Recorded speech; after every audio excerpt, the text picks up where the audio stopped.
महाराष्ट्राच्या सत्ता संघर्षात सर्वात कळीचा मुद्दा ठरलेल्या नबाम रेबिया प्रकरणाची फेरविचाराची प्रक्रिया सुरू होतीये। उद्या 7 न्यायमूर्तींच्या खंडपीठासमोरचं हे प्रकरण दिशानिर्देशांसाठी ठेवण्यात आलंय। प्रकरणाची सुनावणी नेमकी कधी होणार याची उत्सुकता असेल। महाराष्ट्राच्या सत्ता संघर्षात या नबाम रेबिया प्रकरणाचा वारंवार उल्लेख झालेला होता। घटनापीठानं आधी याबाबत फैसला करावा अशी ठाकरे गटाची मागणी होती, पण याबाबत आपण सुनावणी दरम्यान निर्णय घेऊ असं कोर्टानं म्हटलं होतं। नंतर निकालात त्याची आवश्यकताही नमूद केलेली होती। 2016 अरुणाचलमधल्या नबाम रेबिया प्रकरणात सुप्रीम कोर्टाच्या 5 न्यायमूर्तींच्या घटनापीठानं एक निकाल दिला होता। अविश्वास प्रस्तावाची नोटीस प्रलंबित असताना विधानसभा अध्यक्ष अपात्रतेची कारवाई करू शकत नाहीत, हे या निकालात म्हटलं होतं। एकनाथ शिंदेंच्या बंडाची सगळी स्क्रिप्ट याच नबाम रेबियाच्या निकालाचा आधार घेत उभी राहिली होती। अविश्वास प्रस्तावाच्या एका नोटिशीनं अध्यक्षांचे हात बांधले जाणार का आणि अशा पद्धतीनं 10th शेड्यूलच्या कारवाईपासून वाचण्यासाठी नेत्यांना मुभा मिळणार का याची उत्तरं या अंतिम निकालामध्ये अपेक्षित असतील। कॅमेरामॅन वेद पांडेसह प्रशांत कदम, एबीपी माझा, नवी दिल्ली। शिवसेना आमदार अपात्रतेच्या सुनावणीच्या वेळापत्रकामध्ये बदल करण्यात आला असून 13 ऑक्टोबर रोजी होणारी सुनावणी आता 12 ऑक्टोबरला दुपारी 2 वाजता होणार आहे। G20 देशांच्या सभागृह अध्यक्षांची बैठक दिल्लीत होणार असल्यामुळे वेळापत्रकामध्ये बदल करण्यात आला असल्याचं विधानसभा अध्यक्ष राहुल नार्वेकरांनी सांगितलंय। दिल्लीतून P20चा जो कार्यक्रम होत आहे, म्हणजे G20 मधले सर्व देशांमधील पीठासीन अधिकाऱ्यांचा P20 हा एक कॉन्फरन्स दिल्लीत आयोजित केला गेला आहे, ज्याचं उद्घाटन आदरणीय प्रधानमंत्री नरेंद्रजी मोदी करणार आहेत असं समजतं। आणि त्या कार्यक्रमाचं आमंत्रण आलं असल्यामुळे मला त्या कार्यक्रमात उपस्थित राहणं आवश्यक असल्यामुळे मी हा कार्यक्रम 13 तारखेला आहे, 13 तारखेला जी सुनावणी ठेवलेली ती मी आता 12 तारखेला घेत आहे। आणि त्यामुळे मला ह्या विषयात कुठच्याही प्रकारची दिरंगाई करायची नाही आहे आणि लवकरात लवकर निर्णय घ्यायचा आहे। अपात्रते संदर्भात रेबिया केस लँडमार्क जजमेंट असून माझा निर्णय हा महाराष्ट्राला न्याय देणारा असेल अशी प्रतिक्रिया राहुल नार्वेकरांनी दिली आहे। कॅमेरामॅन अजित जाधवसह विनायक पाटील, एबीपी माझा, मुंबई। एनआयच्या टीमनं देशभरात PFIवर कारवाई केली आहे। यामध्ये मुंबई आणि ठाणे शहरात देखील छापेमारी करण्यात आली आहे। त्यामुळे PFIचं धाबं चांगलंच दणाणलं आहे। मुंबईतल्या विक्रोळीमध्ये PFIशी संबंधित आणि मुंबईतल्या 7/11 बॉम्बस्फोटातील आरोपी वाईद शेख याच्या घरी पहाटेपासून झाडाझडती सुरू होती। PFI संघटनेशी संबंधित सामाजिक कार्यकर्ता वाईद शेखच्या घरी पहाटेच्या दरम्यान NIAचं पथक पोहोचलं, मात्र वाईद शेख दरवाजा उघडत नव्हता। त्यामुळे NIAचं पथक आणि पोलीस त्याच्या घरासमोर ठाण मांडून बसले होते। तब्बल 6 तासानंतर वाईदनं दरवाजा उघडला आणि त्यानंतर कारवाई सुरू झाली। 2007 साली ट्रेन ब्लास्ट प्रकरणात वाईदला अटक झाली होती, मात्र 2015 साली त्याची सर्व दोषातून मुक्तता झाली होती। माझ्या घरातून NIAला काही मिळालेलं नाही अशी माहिती वाईद शेखनं या छापेमारीनंतर दिली आहे। दुसरीकडे ठाण्यातील राबोडी परिसरातील सईद नरेकर नामक व्यक्तीच्या घरी NIAनं छापा टाकला। नरेकर याच्यावरही UAPA कायद्याअंतर्गत गुन्हा दाखल आहे। दक्षिणेत तामिळनाडूमधल्या मदुराई शहरातही PFIशी संबंधित अनेक ठिकाणांवर छापे टाकण्यात आले आहेत। आता या छापेमारीतून काय नेमकं समोर येतं हे पाहणं महत्त्वाचं असणार आहे। कॅमेरा पर्सन हेमंतसह प्रशांत बडे, एबीपी माझा, मुंबई। ड्रग्ज माफिया ललित पाटील प्रकरणात आता राजकीय आरोप प्रत्यारोप सुरू झाले आहेत। ललित पाटील फरार प्रकरणामध्ये शिंदे गटाचे मंत्री दादा भुसे यांचा हात असल्याचा खळबळजनक आरोप ठाकरे गटानं केलाय, तर यावर पुरावे सादर करा असं आव्हान दादा भुसे यांनी दिलंय। ड्रग्ज माफिया ललित पाटीलचे उद्धव ठाकरेंसोबतचे फोटो सोशल मीडियावर व्हायरल झालेत। त्यानंतर शिंदे गटानं या फोटोची चौकशी व्हावी अशी मागणी केली, तर दुसरीकडे फोटोत दिसणारे दादा भुसे यांनीच ललित पाटीलला मातोश्रीवर आणलं होतं असा आरोप ठाकरे गटाच्या नेत्या सुषमा अंधारे यांनी केला। यासोबतच शिंदे सरकारची ही दादागिरी फडणवीस मोडून काढणार का असा सवाल संजय राऊत यांनी उपस्थित केला आहे। तर दुसरीकडे नितेश राणेंनी संजय राऊत यांच्यावर पलटवार करत उडता महाराष्ट्राचा प्रमुख मातोश्रीत राहतो अशी टीका नितेश राणे यांनी केली आहे।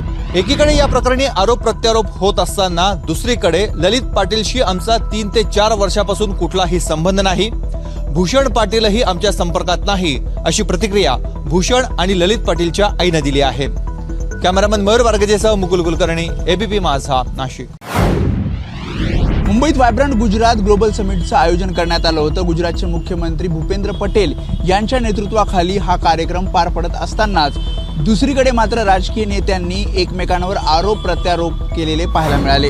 2024 साली 10 ते 12 जानेवारीच्या दरम्यान होणाऱ्या शिखर परिषदेसाठी व्हायब्रंट गुजरात समिटचं आयोजन मुंबईत करण्यात आलं होतं. गुजरातचे मुख्यमंत्री भूपेंद्र पटेल यांच्यासह गुजरात सरकारचं मंत्रिमंडळ या बैठकीसाठी आलं होतं. गुजरातमध्ये उद्योजकांनी गुंतवणूक वाढवावी यासाठी थेट उद्योजकांशी संवाद साधला. महाराष्ट्राच्या आर्थिक राजधानीत ही बैठक पार पडत असताना विरोधकांनी जोरदार टीका केली. राष्ट्रवादीसह ठाकरे गटाचे संजय राऊत, अंबादास दानवे, सुषमा अंधारे यांच्यासह वंचित बहुजन आघाडीचे प्रकाश आंबेडकरांनी या समिटवर टीका केली. यावेळी रिलायन्स इंडस्ट्रीचे चेअरमन मुकेश अंबानी यांचीही भूपेंद्र पटेल यांच्यासह अनेक उद्योजकांशी थेट संवाद साधत पुढच्या वर्षी होणाऱ्या शिखर परिषदेचं निमंत्रण दिलंय. महाराष्ट्रातले उद्योग गुजरातला पळवले अशी टीका सहन करणाऱ्या राज्य सरकारला पुन्हा एकदा या समिटमुळं टीकेचं धनी व्हावं लागलं आणि त्यामुळेच या कार्यक्रमामुळे आरोप प्रत्यारोपाचा कलगीतुरा रंगलेला पाहायला मिळाला. कॅमेरामॅन अनुप रस्तोगीसह वेदांतने, एबीपी माझा, मुंबई. समाजात जर काही चुकीच्या गोष्टी घडत असतील तर बिंदास रस्त्यावर उतरून त्याच्या विरोधात आंदोलनं करा. जर गुन्हे दाखल झाले तर होऊ द्यात. आपलं सरकार आलं की सर्व गुन्हे मागे घेऊ, अशा पद्धतीचं वक्तव्य महिलांशी बोलताना शरद पवारांनी केलं आहे. राष्ट्रवादी काँग्रेस शरद पवार गटाचा महिला पदाधिकारी मेळावा मुंबईच्या यशवंतराव चव्हाण सेंटरमध्ये पार पडला. यावेळी महिला प्रदेशाध्यक्षा रोहिणी खडसे, खासदार सुप्रिया सुळे, अध्यक्ष शरद पवार यांच्यासह प्रदेशाध्यक्ष जयंत पाटील यांनी महिलांना मार्गदर्शन केलं. अनेक तास बसून देखील कुणी सभागृहाच्या बाहेर गेलं नाही. सर्वांनी संघटनात्मक कामाबाबतची भूमिका मांडली आणि ऐकून देखील घेतली. आपल्याला काही कार्यक्रम हाती घ्यायचे आहेत. यामध्ये महिला आरक्षण, महागाई असे मुद्दे आहेत. आपण महिला आरक्षणाचा निर्णय घेतला होता. आरक्षण निर्णयामुळे स्पष्ट झालं की महिला पुरुषांपेक्षा कमी नाहीत, असं प्रतिपादन यावेळी शरद पवारांना बोलताना केलं.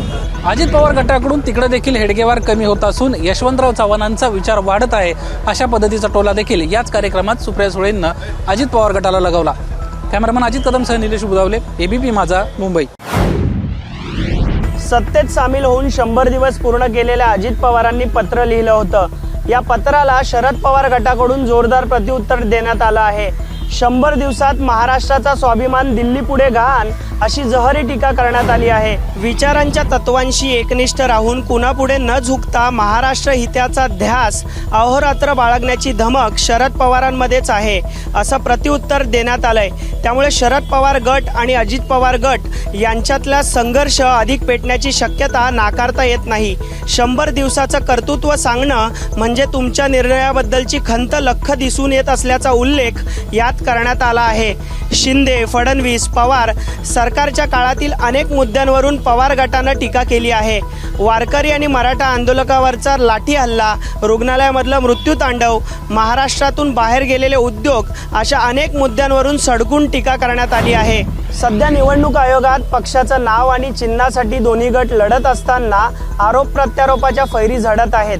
त्यामुळे येत्या काळात संघर्ष वाढत जाईल हे नक्की.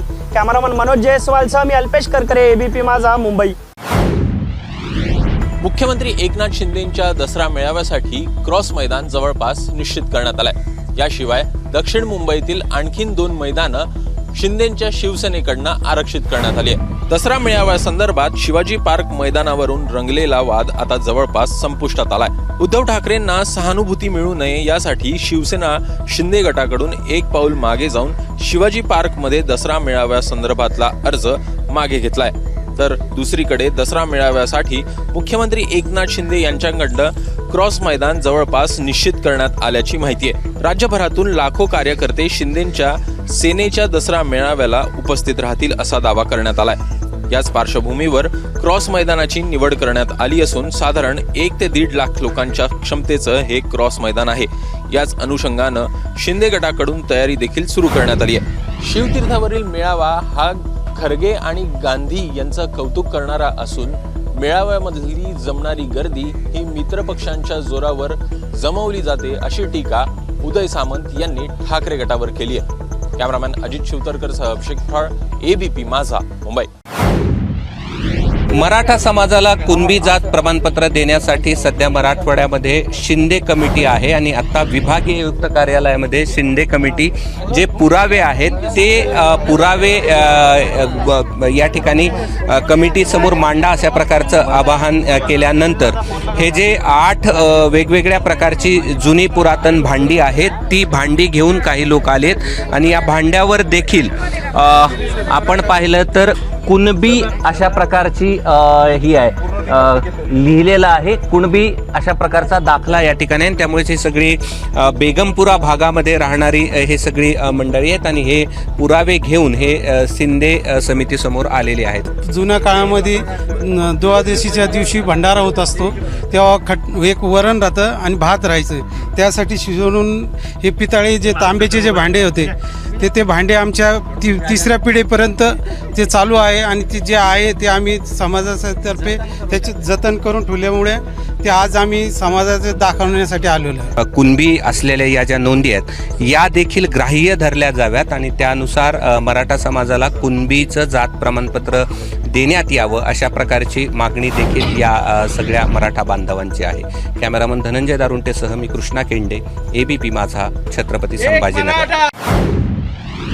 बऱ्याच दिवसापासून रखडलेल्या राज्याच्या ग्रामपंचायत निवडणुकीचा धुराळा हा दिवाळीपूर्वीच उडणार हे निश्चित झालेलं आहे. कारण मुंबई उच्च न्यायालयाच्या नागपूर खंडपीठाने राज्यातल्या 2369 ग्रामपंचायतच्या निवडणुकीला हिरवा कंदील दिला आहे. आगामी ग्रामपंचायत निवडणुकांमध्ये सरपंच पदासाठी आरक्षण देताना 50%हून अधिक झालं. त्यामुळे निवडणूक कार्यक्रम घोषित झालेल्या ग्रामपंचायतच्या निवडणुका घ्या, परंतु भविष्यात ही चूक सुधारा असे आदेश नागपूर खंडपीठाने दिले आहे. त्यामुळे ग्रामपंचायत निवडणुकीचा मार्ग आता मोकळा झाला. नागपूर जिल्ह्यातल्या 365 ग्रामपंचायती आणि राज्यातल्या 2369 ग्रामपंचायतच्या निवडणुकीला मुंबई उच्च न्यायालयाच्या नागपूर खंडपीठामध्ये आव्हान देण्यात आलं होतं. एकूण आरक्षण 50%हून अधिक होत असल्याचा दावा याचिकेत करण्यात आला होता. ती चूक सुधारून निवडणूक घेण्याचे आदेश कोर्टाने दिले. त्यामुळे 5 नोव्हेंबरला या ग्रामपंचायतमध्ये मतदान आणि 6 नोव्हेंबरला मतमोजणी होणार आहे. त्यामुळे आता या ग्रामपंचायत निवडणुकीच्या उमेदवारीसाठी अर्ज भरायला 16 नोव्हेंबर पासून सुरुवात होणार आहे आणि दिवाळीपूर्वीच या ग्रामपंचायत निवडणुकीच्या निकालाचे फटाके फुटणार आहे. कॅमेरामॅन व्यंकटेश नायडूसह तुषार कोहळे, ABP माझा, नागपूर. उपमुख्यमंत्री अजित पवार यांनी पुणे जिल्हा बँकेच्या संचालक पदाचा राजीनामा दिला. त्यानंतर अजित पवार यांच्या जागी त्यांचे सुपुत्र पार्थ पवार यांची वर्णी लागण्याची शक्यता आहे. उपमुख्यमंत्री, अर्थमंत्री आणि पुण्याचे पालकमंत्री पद अजित पवारांकडे आहे. या सगळ्या कामाचा व्याप वाढला आहे. त्यामुळे अजित पवारांनी पुणे जिल्हा बँकेच्या संचालक पदाचा राजीनामा दिल्याचं बोललं जात आहे.